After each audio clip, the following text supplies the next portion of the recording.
আমি আসছি পৃথিবীর অন্যতম সুন্দর একটি জায়গা, এটার নাম হচ্ছে হালস্টার্ট। অস্ট্রিয়াতে অনেক ফেমাস একটি জায়গা এটা, এবং এই জায়গাটা অনেক সুন্দর। বিশেষ করে এই বাড়িগুলোর জন্যই এটা বেশি বিখ্যাত। ওই সাইডটা থেকে যখন এই জায়গাটার ভিডিও করা হয় বা ছবি তোলা হয় অনেক সুন্দর লাগে।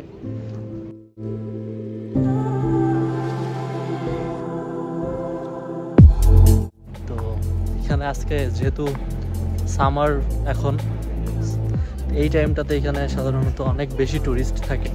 আপনারা আশেপাশে দেখলেই দেখতে পারতেছেন যে কত টুরিস্ট এখানে।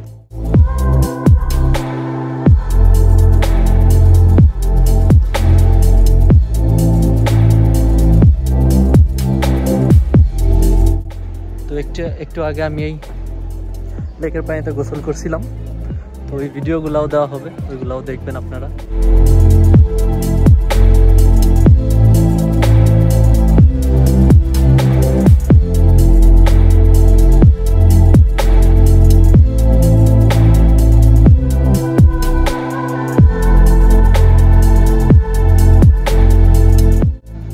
অনেকদিন পরে খুব সম্ভবত একটা ব্লগ আপলোড করব।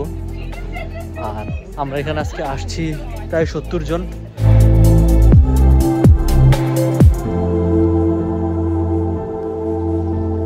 তো এখন সবাই একটু যার যার মতো করে ঘুরতেছে, আমি এখানে ঘুরতেছি।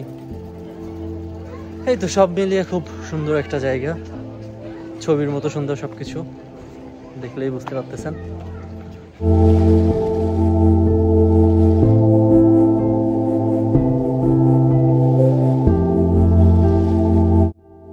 রাস্তায় হাঁটার পাশ থেকে এখান দিয়ে এরকম নামা যায়, ছোট ছোট ঘাটলা এখানে দেওয়া, এবং ঘাটলার এখান দিয়ে হাঁস, প্রচুর পরিমাণে হাঁস আছে এখানে দেখতে পাচ্ছেন।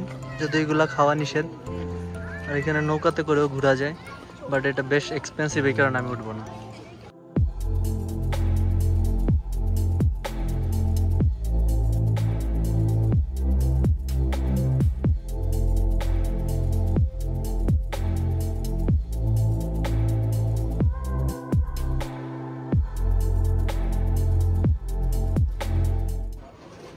এটা এই রোডের পাশেরই একটা গোলাপ ফুল গাছ, যদিও এই গোলাপগুলাতে কোনো ঘ্রাণ নাই, দেখতেই সুন্দর।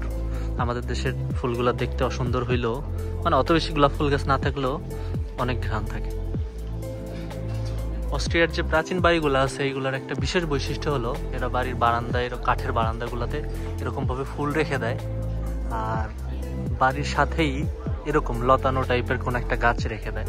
এখানে অনেক ধরনের দোকান আছে। তো এই দোকানটার ব্যাপারটা হলো এখানে অনেক হ্যান্ডমেড সোপ, এগুলা এরা নিজেরাই বানিয়েছেন।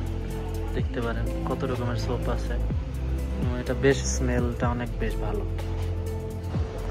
এটা এই শহরের একটি চত্বর, এদিকে একটা চার্চ আছে, এবং এখান থেকে হেঁটে গেলে নদীর পাড়ে দাঁড়ানো যায়।